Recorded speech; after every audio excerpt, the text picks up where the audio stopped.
Well, hi everyone, it's Marcus, and I am sitting down on Zoom today, all the way over to Los Angeles. I am speaking to Kevin Martin from the iconic band Candlebox. Hey, Kevin, how are you? I'm good. Iconic. I like that. Thank you very much. Oh, 30 years. And we've got a lot to cover in those 30 years, culminating with an Australian tour. But yeah, 30 years. Wow, that's a long gig in the business, yeah. Yeah, I mean, I think that certainly with my contemporaries, the bands from Seattle that are still around, it's to have been able to do this for 30 years has been uh, shocking to me. I mean, I pinch myself every single day to make sure that I'm alive. It's just kind of I don't know. I think when I started the band back in 1991, I had hoped that, something would happen and we'd have some sort of success and be able to maybe do this for, 5, 10, 15 years. And of course, you dream to always have a band for the rest of your life, but that doesn't always work out. So yeah, I mean, here we are 30 years later, still doing it. And my very first trip to Australia to play some shows there, which I'm extremely excited about. Yeah, that's nuts. We'll get to the tour in a second, but obviously your first album was self-titled Candlebox, which had some banging hits on it. We had Far Behind, You, Cover Me. They just went gangbusters and have racked up, over 200 million plays on Spotify, which is huge. And so you got I a don't know. I massive don't use fan base. Spotify. I mean, that's massive. That's a massive. I mean, that album just exploded for you when that really took off. I mean, obviously, when you were recording it, you hoped obviously for good things, but when that album really blew up, how did you feel? Do you remember back then? Yeah, I mean, I think that the first real I get the kind of the most mind-blowing experience of the whole thing was we put the record out in July of 93 and by the spring of 94 we had a gold record and you just don't think to yourself that that's going to happen that quickly, and of course it has everything to do with the band being from Seattle and all eyes around Seattle at the time, of course. But we were 3 and 4 and 5 years in age younger than a lot of those bands, so we kind of came out of nowhere, and I think that that was a kind of the biggest, most challenging thing for us as a band. So even though with the success of a gold record, we still kind of felt like the redheaded stepchild of the Seattle music scene. So even with that success, you still have that kind of feeling of God, do we really even belong to this, kind of you know a group of bands that are in the stratosphere and we're just kind of floating underneath the atmosphere. So it was a strange thing, but yeah, I'll never forget, getting a gold record and then we were given those records by the band Rush because we were out on tour with them at the time. So, that was a pretty special experience as well. I mean, that town that you grew up in, like say Seattle, I mean, that was the mecca, for a lot of this kind of genre of music, wasn't it? That's where everyone Yeah. was coming from, hailing from. What an exciting time for you. Do you look back at that period with really good fond memories, or was it a hard struggle? I think I have the fond memories and the hard ones as well. I mean, I was really really good friends with Lane Staley, and watching him struggle with heroin the entire time was difficult for me, and I think difficult for everybody around him because you just wanted everybody to kind of succeed and be talented and great and bring greatness to the world artistically, and of course not only Lane struggled, but Andy struggled, Mother Love Bone, and Kurt struggled with heroin for God knows how many years. That with all the beauty and the excitement that was going on, there was also a lot of darkness and a lot of things that I think all of us hoped, at the time would go away, and they never really did. And it's a sad state, but the excitement of being in that environment, and I mean, the first time I saw Soundgarden, Chris was playing drums, and they were a three-piece, and so I've had some special experiences in my life with that music scene, and to be able to be included in it early on, and even now, 30 years later, people still talk about Candlebox and the Seattle music scene is it's a just absolutely brilliant feeling. I mean, I like I said, I'm the luckiest son of a bitch I've ever met, and I'm so happy that this worked out for me. Still doing it, yeah. Well, look, you've got 8 studio albums, 10 albums in total. I think there's a couple of compilation albums. That's great. I mean, that's huge. The last one, obviously, the Long Goodbye, which has got an incredible song on it, Punk, which I adore. Oh, thank you. That's massive. You've been described as alternative rock and hard rock. Is that how you like to describe the bands and the band's music? I've always kind of said that we're more of a blues-based rock band. The basic blues structured chord progressions are what we work with a lot, but we do, I think since the record Into the Sun in 2008, we started to venture more into that kind of alternative world where working with different textures and different layers and different songwriting and not being so kind of elaborate and epic with our 7-minute songs and whittling down to a 2-minute and 45-second, 3-minute and 30-second song. I grew up, my favorite band of all times is The Clash. I've always kind of believed in the political aesthetic of rock and roll, and you don't really find that in the rock community, the hard rock community. You find it more in kind of the folk sort of thing. So Candlebox is more of like a blues-based rock band that has a conscience, I guess. Yeah.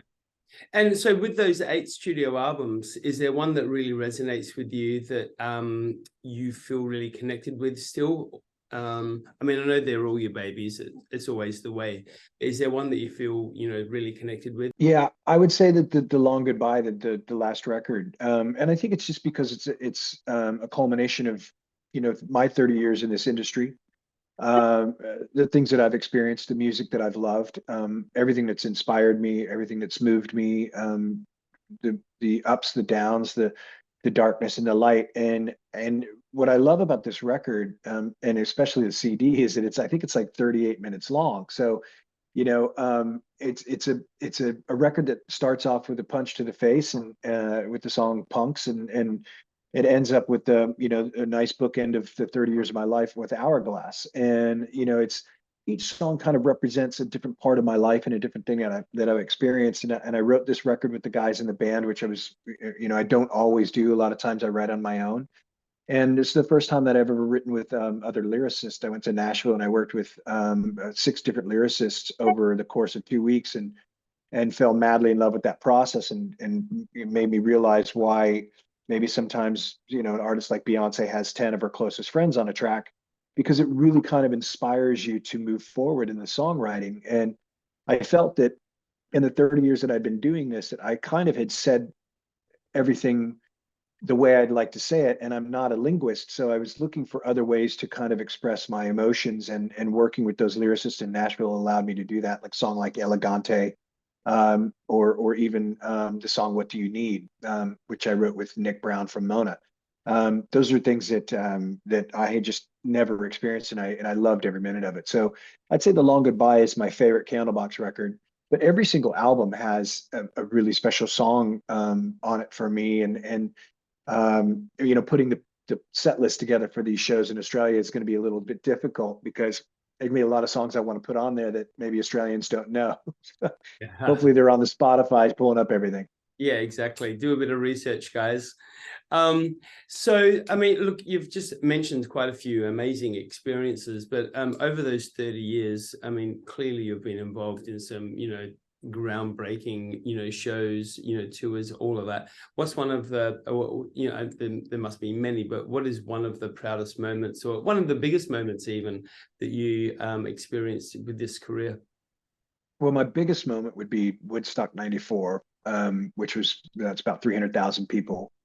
But touring with Henry Rollins was one of the greatest experiences of my life. Like I said, I grew up on punk rock, and so Black Flag was one of my favorite bands. And I love Rollins band. Touring with Rush, touring with Metallica, touring with Aerosmith, touring with the Flaming Lips, playing shows with Scott Weiland and our friends in Stone Temple Pilots. That's the beauty of having a career for 30 years. It's like I have all these really beautiful memories, and I'm very, very lucky. And people have asked me a million times, are you ever going to write a book? I may write a book. I just make sure it doesn't come out until I'm dead. Yeah. There's too much trouble to be talking about. So now, obviously, I mean, the word is out there now that the show is over. Essentially, this Yeah. is the long goodbye tour for a reason. Why? Why is it all over? Well, What's I kind of, I came to a point over COVID where I was home with my wife and my son, and I realized there's so many things in life that I had in that, experience that I'd missed. And I kind of fell in love with being at home. And I realized in that whole 20 months that my love for music wasn't what I thought it was. Um, and I don't want to be an artist that, that's out there playing shows and phoning it in. I'm not that type of person. I think if you listen to the Candlebox records, you find that I'm, incredibly connected to what I sing about, and moved by great experiences in life. And I've learned so much that I could never be the kind of musician that just goes, oh, here's a show and a song, and I'll see you next time. I'm not that guy. I walk off the stage, dripping wet and sweat, and I've given it, my entire being. And I realized that, that's not where I was anymore. I didn't want to be that guy. So I just discussed it with my wife and my son, and I said, I think maybe I'll put this away on the 30th anniversary of the debut album, and focus on other things. And so that's what I'm doing. maybe some solo stuff along the way? I don't think so. I'm not really, just I'm not loving music right now. And I mean, I've got guitars sitting in front of me and gathering dust, because I'm just not. I mean, Not who knows? Maybe somewhere down the road, I'll be like, yeah, I'll pick it up and play something. But I'll do charity shows if people ask me to do charity shows, or anything that I can lend my voice yeah. to raise some money and make change. I'll do any number of those things. I just won't tour as Candlebox anymore, and I won't make records anymore. Well, all the best for it, obviously. But now, excitedly, you are doing the Australian tour, and you will be playing at the Lion Arts Factory on the 14th of January. It's going to be huge, and I'm going to be there. I can't wait. Why has it taken so long to get to Australia, Kevin? Well, I've been trying to come there for 30 years. I'm married to an Australian girl. I spend every Christmas up in Noosa. I've asked my agent every year for the past 20 years to just book me at the Great Northern or something in Byron, and I'll play an acoustic set. I think that Candlebox, like I had mentioned earlier, we've always kind of been the second thought from the Seattle scene. And so I think promoters have always kind of shied away from bringing us there. It's incredibly expensive to bring an American band over. And not only for the promoter, but for the bands and the insurance and the visas and everything goes along with it. So it's not for a lack of trying. I've been, mentioned, like I said, I've been trying to come there for 30 years. I'm so stoked that Silverback has stepped up and are bringing us over. And I've said it, before, if something, turns out magically on this tour, and the shows go great, and the audiences love us, and the promoters want to bring us back, I'd gladly come back and play another show. I haven't played Australia enough. I'd love to play in Perth. I've spent time in Casterton and Mount Gambier.